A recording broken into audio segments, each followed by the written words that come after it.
we see centuries of reverence carved into flawless marble. The camera glides slowly over domes adorned with solid gold, reveals Renaissance frescoes where cherubs support celestial crowns, and pans across majestic stained glass windows that filter the light into untouchable shades of blue and crimson. Over the course of nearly 2 millennia, tradition and devotion have erected colossal sanctuaries and painted a serene figure, eternally youthful, immaculate, and draped in pristine mantles that seem to float upon unreal clouds. Human memory and institutions frequently transform flesh into myth, perhaps to bear the crushing weight of grief and the incomprehensible. But when we strip away the layers of this monumental legacy and question the very records that shaped our civilization, the porcelain image shatters. The camera abandons the gilded ceilings and descends abruptly to reveal something infinitely more powerful, unsettling, and real: the hard, coarse limestone rock of Mount Golgotha. We see the thick dust of Judea clinging to the sweat of a face marked by the relentless Middle Eastern sun. We see hands calloused by heavy manual labor. We see a woman of flesh and blood, exhausted, gasping for air, her eyes fixed upon the cruelty of the Roman Empire, operating its machinery of death. The year is 30 of the Common Era, possibly 33. Jerusalem is submerged in a formidable political pressure cooker, suffocated beneath the logistical occupation of Roman troops and the nervous vigil of the temple authorities. The sacred texts, which meticulously detailed ancient genealogies, purity codes, and entire parables, hand us an almost deafening silence regarding what happened in the 30 years following the climax of this narrative. The books simply close upon her figure with the precision of a heavy oak door. The evangelist John required only 4 words in his original Greek, a brutal, cutting economy of language, to record the most devastating scene of antiquity. They merely state that they stood by the cross. There was no flight. While vigorous young men who had promised loyalty to the bitter end ran terrified through the narrow, pungent alleys of Jerusalem, seeking shadows and anonymity, a woman of nearly middle age remained motionless before the abyss. She was, according to the most rigorous demographic estimates that historical data allows us to cross-reference today, somewhere around 45 to 50 years old. In a first-century Mediterranean world where seasonal famines, untreated diseases, and severe living conditions meant the average life expectancy rarely exceeded 4 decades, she was already considered an elder. Yet, she was not the fragile figure classical art romanticized, swooning into the arms of celestial angels. She was a Galilean peasant, a woman of average stature, whose tendons and muscles had been hardened by decades of grueling domestic work. She had survived an exhausting journey and a forced exile in the Egyptian deserts during the early years of her son's life.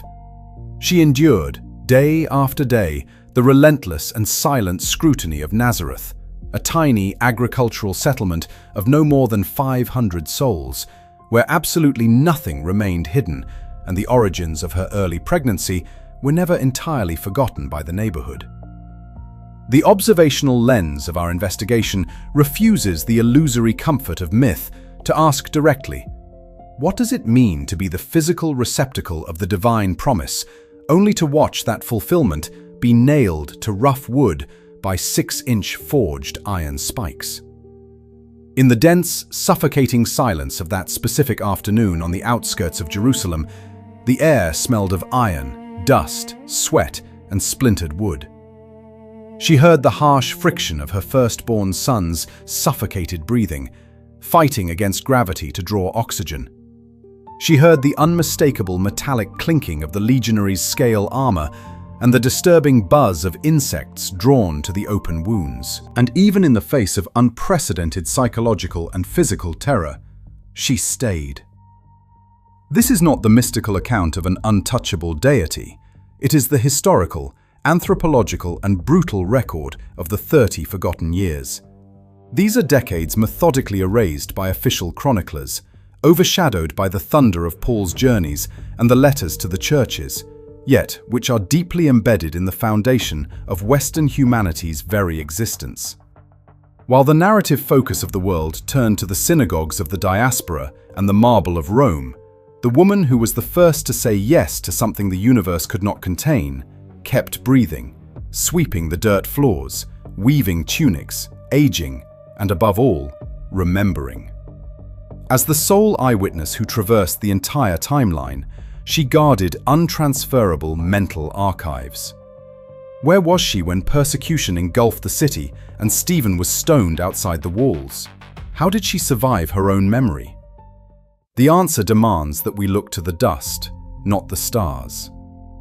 In the brutal socio-economic reality of the ancient Near East, a widow stripped of her firstborn son was a woman exposed to the absolute margins of society. The cross was not just an instrument of political execution, it was a sentence of economic destitution. When the Gospel accounts record the dying words of the executed man, assigning the care of his mother to the beloved disciple, we are witnessing a radical restructuring of kinship. This was not a mere sentimental gesture, whispered through cracked lips by a dying man. It was a logistical necessity, the constitution of a new social fabric designed to ensure the survival of an aging woman in a hostile environment. The original Greek text utilizes a phrase that implies an immediate, irrevocable transfer of responsibility. She walked away from the execution grounds, with the blood of her child likely still staining the hem of her garments, and stepped across the threshold of John's dwelling. This stone house in the heart of Jerusalem became the unexpected epicenter of her new existence, a silent sanctuary in a city on the brink of implosion. But what was Jerusalem in the early 30s of the 1st century? It was not a quiet, contemplative holy site. It was a powder keg of limestone, religious fervor, and sedition. It was a massive urban sprawl of perhaps 80,000 permanent inhabitants, a population that swelled to over 200,000 during the major pilgrimage festivals. The air was permanently thick with the scent of roasted meat and the heavy smoke of incense burning at the temple. That temple was a colossal architectural undertaking initiated by Herod the Great decades earlier, its massive white marble blocks still being hauled into place by thousands of laborers sweating under the Judean sun. Above this chaotic construction site, Roman legionaries paced the high parapets of the Antonia fortress. Their shields gleamed, a constant, menacing reminder of imperial subjugation, ready to crush any rebellion with lethal efficiency. Below them, the city fractured into fiercely competing ideological factions. The aristocratic Sadducees, controlling the immense wealth of the temple treasury. The rigid Pharisees, enforcing strict behavioral codes. The radical zealots, sharpening daggers in the alleyways. And now, a terrified, fractured group of fishermen and tax collectors hiding from the authorities. Into this volatile matrix of religious politics and military occupation walked the mother of the man the state had just publicly executed for treason. The historical narrative brings us to a specific, claustrophobic location, the upper room. Centuries of pious artwork have sanitized this space, painting it as a tranquil, spacious haven illuminated by glowing halos and serene faces. The historical reality of the 1st century was far more visceral and desperate. Imagine over 100 bodies crammed into the upper floor of a Judean house during the sweltering, oppressive heat of the Mediterranean spring. They were fugitives. They shared limited rations of hard flatbread, dried figs, and olives, whispering their prayers so as not to attract the attention of the temple police patrolling the cobblestone streets just below their windows. The psychological tension in that room must have been suffocating. And yet, the chronological records explicitly place her there, stating with clinical precision that the remaining followers devoted themselves to prayer, along with the women and Mary. Look closely at the demographics of that cramped, overheated room through the lens of our documentary investigation. Across the uneven floor sat the brothers of the crucified man. Historical records from multiple sources indicate that during his public teaching years, these siblings, particularly James, viewed him with profound skepticism, perhaps even embarrassment. Yet now, they were huddled in the same room, their entire worldview shattered and desperately being rebuilt by the rumors of an empty tomb and inexplicable appearances. But the older woman sitting among them required no such dramatic paradigm shift. She did not need the shock of resurrection to convert her. She was the original believer, the one who had assented to a terrifying divine mystery in the obscure, dusty village of Nazareth, decades before anyone else understood the stakes. For 30 years, she had lived suspended between two irreconcilable realities. She had heard an angelic promise of an eternal, unconquerable kingdom, and she had heard the grim warning of an old man predicting that a sword would violently pierce her own soul. Both had proven devastatingly true. The sword was as real as the iron nails and the splintered timber. When the historical anomaly known as Pentecost occurred, it was not a mystical privilege granted only to a male hierarchy. The ancient text is aggressively egalitarian in its description. The rushing wind and the phenomenon of fire descended upon the unlettered fishermen, the former political zealots, and the aging mother alike. She spoke in unknown languages. She was immersed in the same overwhelming tide of spiritual fervor as the youngest, most recent convert in the room. This egalitarian outpouring is absolutely crucial to understanding the logistics of her subsequent life. She was not elevated to a silent, untouchable pedestal by her peers. She became an active, vibrating pillar within a persecuted, underground community. This new community survived through a radical, almost dangerous experiment in communal living.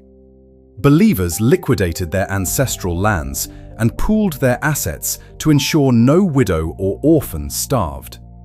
In this intense, shared economy, the mother of the founder was just another mouth to feed, yet simultaneously the most precious living artifact they possessed.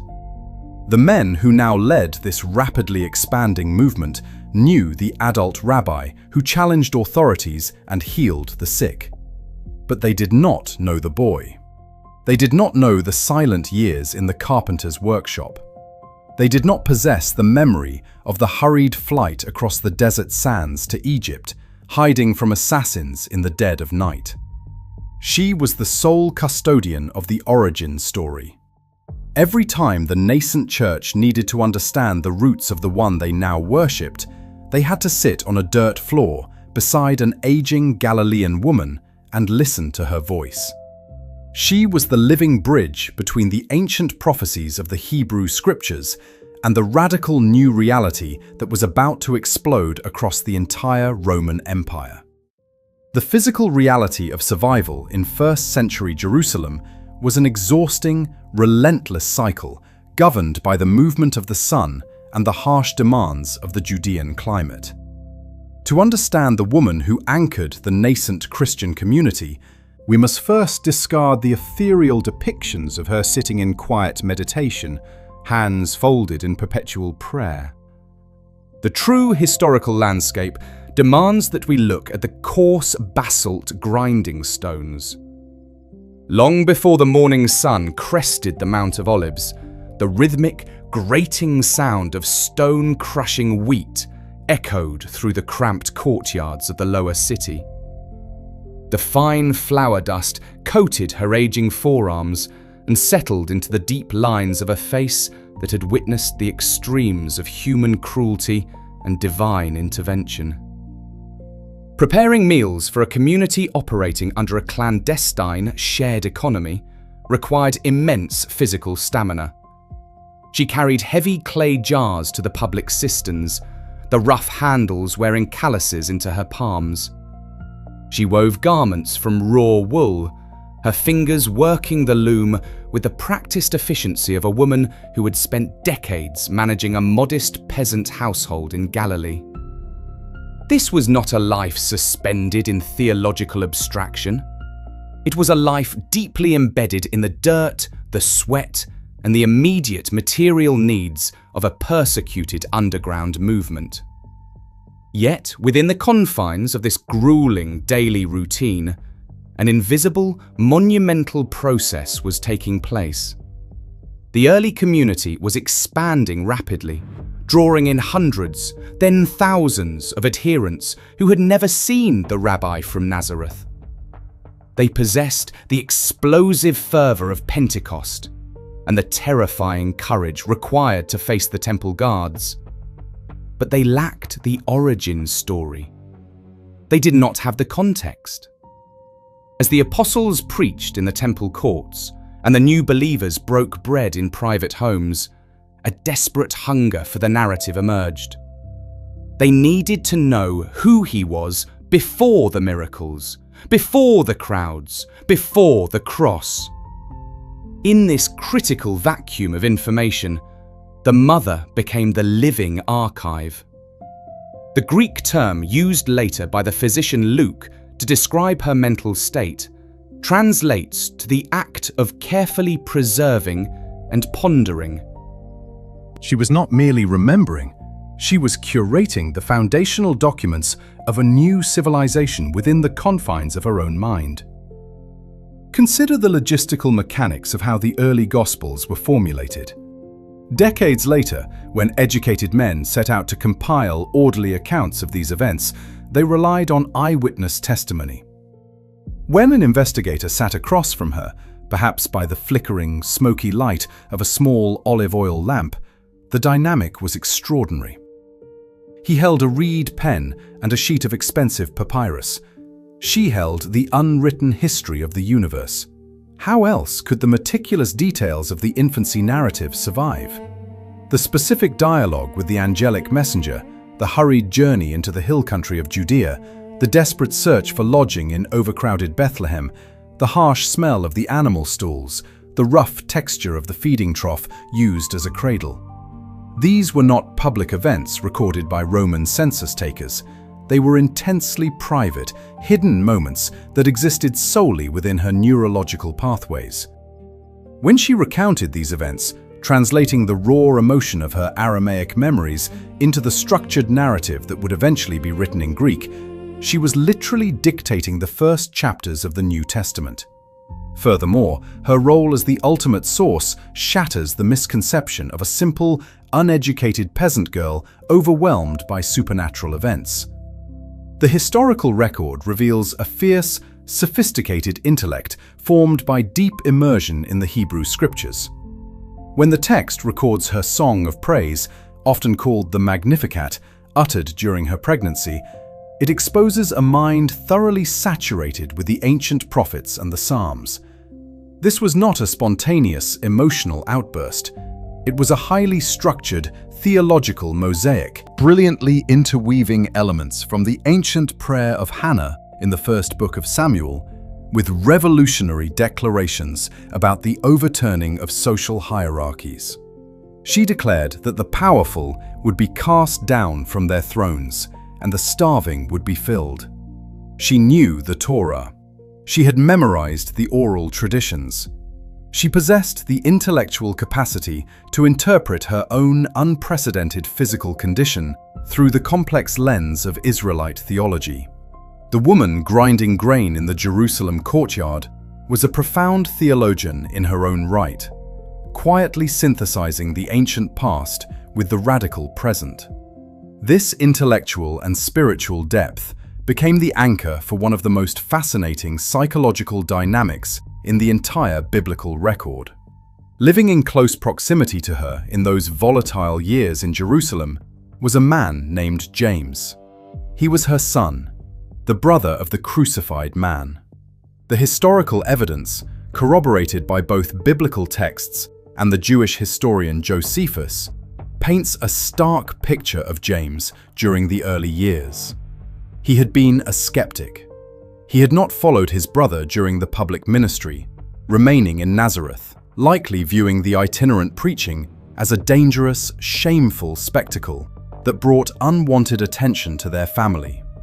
But the narrative abruptly shifts after the crucifixion. The ancient texts report a private appearance of the resurrected figure specifically to James.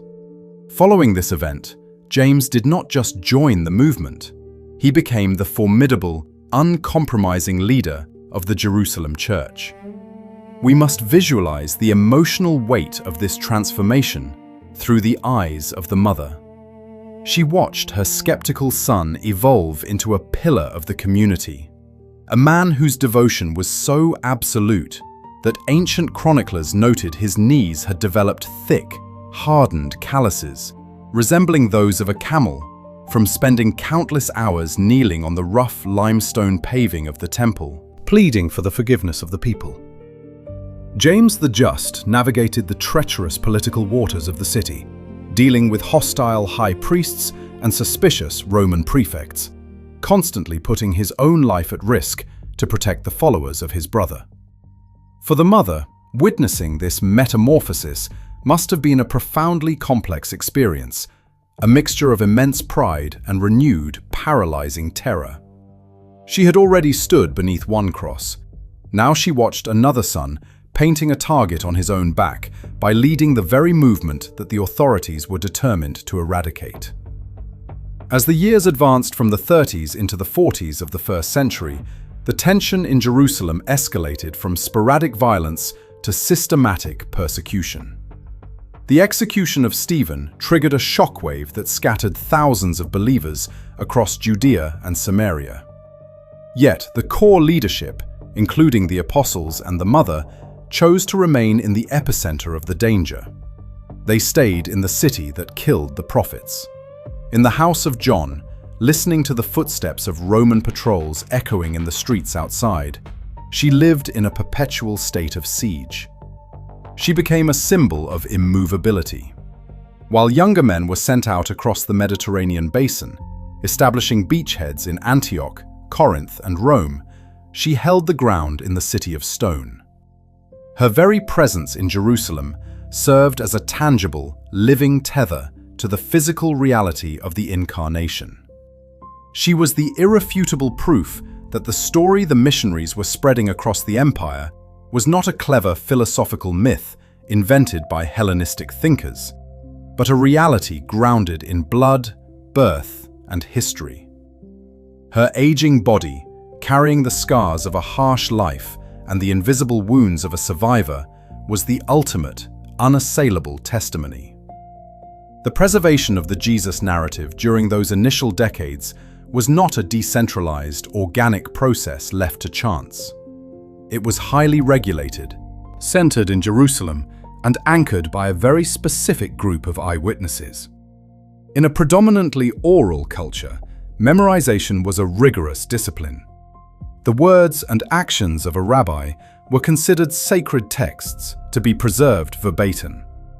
The early Christian community adopted this rabbinic methodology. But while the apostles possessed the memory of the public ministry, the parables, the miracles, the journey to Jerusalem, there was a massive gap in their knowledge.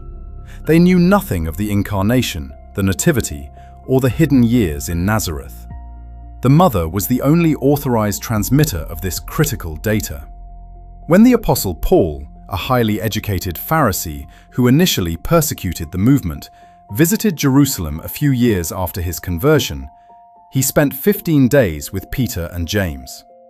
It is historically inconceivable that Paul, an intellectual desperate to understand the full scope of the man he now proclaimed as the Messiah, did not seek out the mother who lived in the same tight-knit community as her son James. The demographic reality of the early church meant that the narrative was constantly under threat from distortion and assimilation.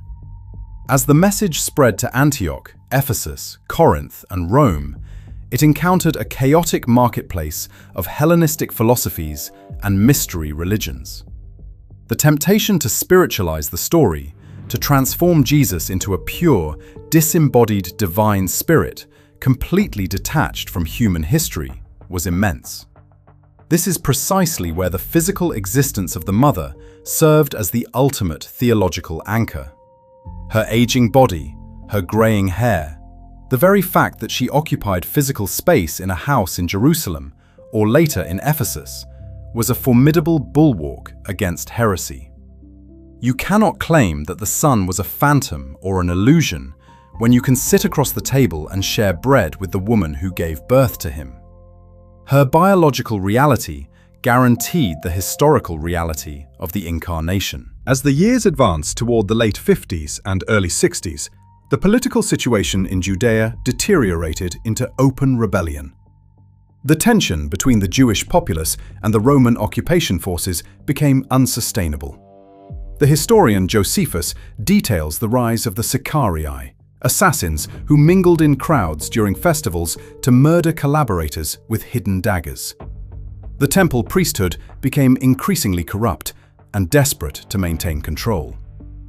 In this environment, the Christian community, which refused to participate in the armed revolt, became a target for everyone. It was during this period of extreme volatility, around the year 62 CE, that disaster struck the core of the Jerusalem church. James, the brother of Jesus and the leader of the community, was illegally arrested by the high priest Ananus and stoned to death.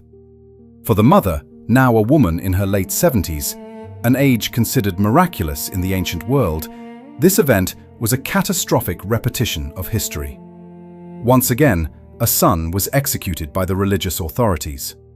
Once again, the community was plunged into a crisis of survival. We must pause the narrative here and consider the psychological toll. The resilience required to survive the execution of her firstborn in her 40s is staggering. To survive the execution of her second son in her twilight years borders on the incomprehensible. It is highly probable that following the murder of James, the remaining leadership recognized that Jerusalem was no longer tenable. Tradition strongly suggests that it was during this period of escalating violence, just years before the catastrophic Roman siege and the complete destruction of the temple in 70 CE, that she finally left the city. The narrative shifts westward, across the Mediterranean Sea, to the vast, wealthy, and thoroughly pagan metropolis of Ephesus. If the tradition holds true, and it aligns seamlessly with the known movements of the Apostle John, she traded the claustrophobic tension of stone-walled Jerusalem for the cosmopolitan chaos of the Roman Empire's fourth largest city. Ephesus was a sensory overload of marble colonnades, massive theatres holding 25,000 spectators, and the colossal Temple of Artemis, one of the 7 wonders of the ancient world. For an elderly Jewish woman from a rural Galilean village, the scale of idolatry and imperial power must have been overwhelming. Yet, she did not arrive as an isolated refugee. She arrived as the revered matriarch of a rapidly growing, organized community. Paul had spent over 2 years establishing a massive network of house churches in Ephesus. When she arrived, accompanied by John, she stepped into an environment that already knew her story, even if they had never seen her face. In Ephesus, the final act of her life played out not on the public stage, but in the quiet intimacy of a secluded dwelling. The House of the Virgin, located on a hillside overlooking the ancient city, remains a site of profound archaeological and spiritual interest today. Regardless of the exact coordinates, the reality is that her final years were spent surrounded by a completely new generation of believers. These were Greek-speaking Gentiles, former pagans who had never seen the temple in Jerusalem, never heard the Aramaic language of her youth, and never witnessed the crucifixion. To them, she was a living relic of the origin event. In those final years, the woman who had carried the ultimate paradox in her womb finally found a measure of peace. The sword that Simeon had prophesied had pierced her soul multiple times, but the kingdom promised by Gabriel was now expanding across the known world. carried on the lips of the very people she had helped to instruct in the shadows of Jerusalem. The rapid expansion of the new movement during the middle of the 1st century forced a profound crisis of identity and authority within the early Christian community. For decades, the narrative had been tightly controlled by the eyewitnesses in Jerusalem, functioning within the strict boundaries of the Jewish religious calendar and cultural norms. But as men like Paul aggressively pushed the boundaries into the Gentile world, planting churches in the intellectual centers of Greece and the commercial hubs of Asia Minor, the demographics shifted drastically. The movement was no longer a Jewish sect, it was becoming a universal, multi-ethnic religion. This demographic explosion required theological clarification. Did a Greek convert in Corinth need to follow the dietary laws of Moses?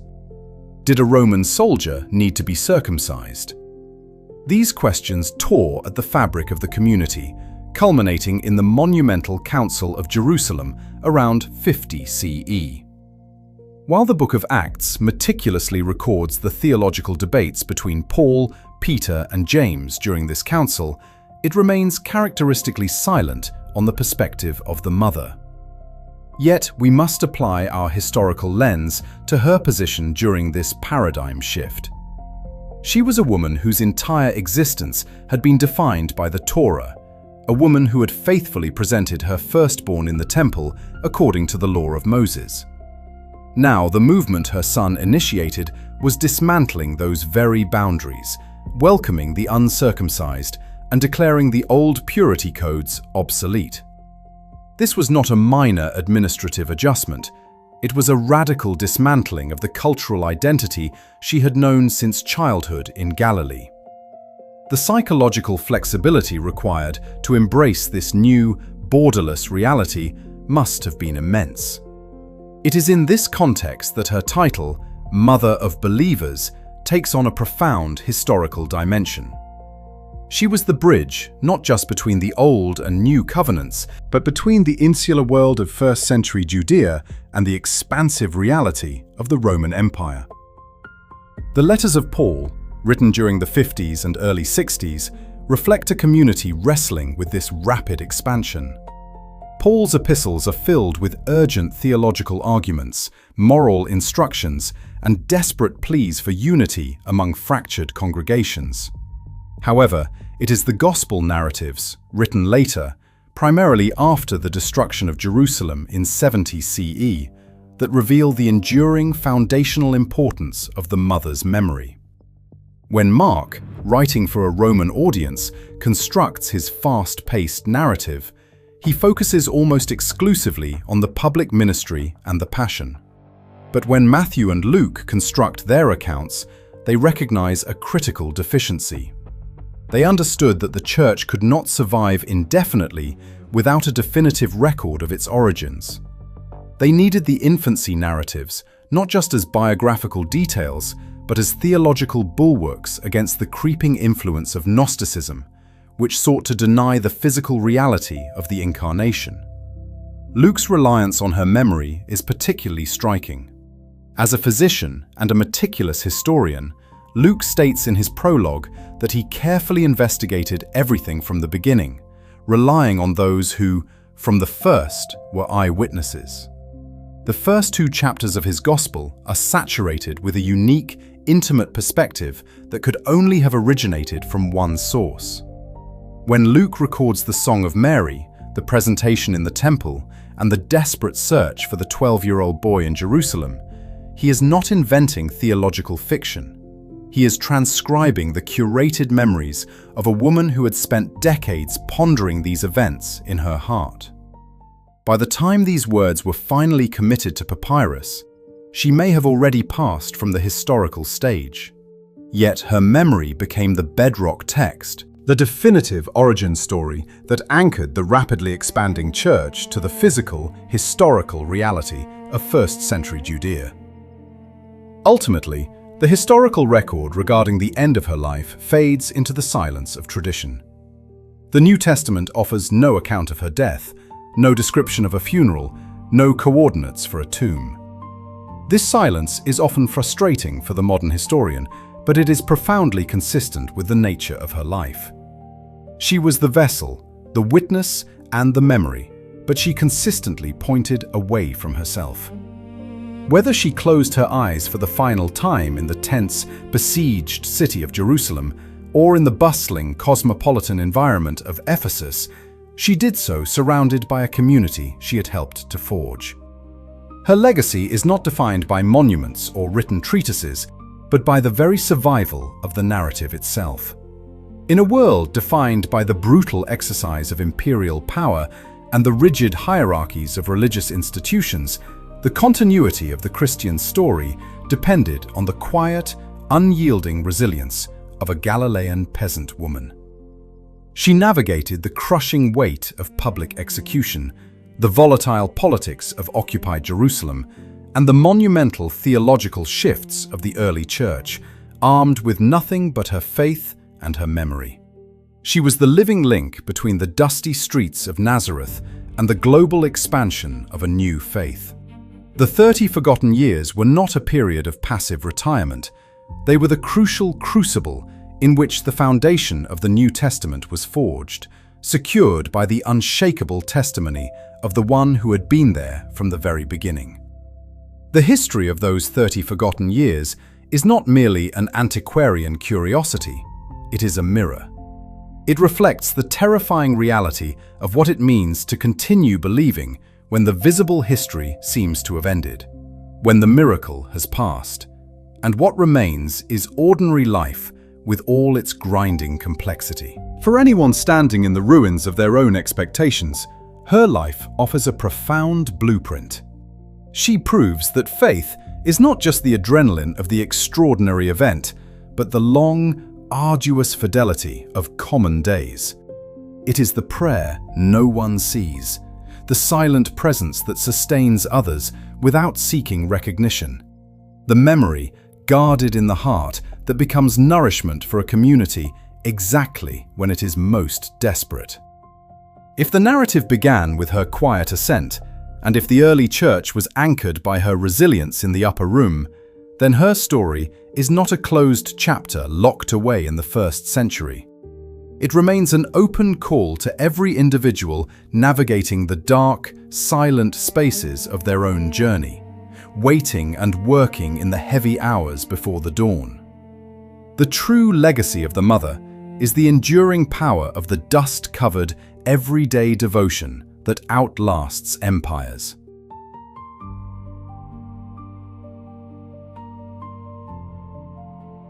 Based on historical records and testimonies, artificial intelligence-generated images and videos were used to dramatize moments from the subject's life.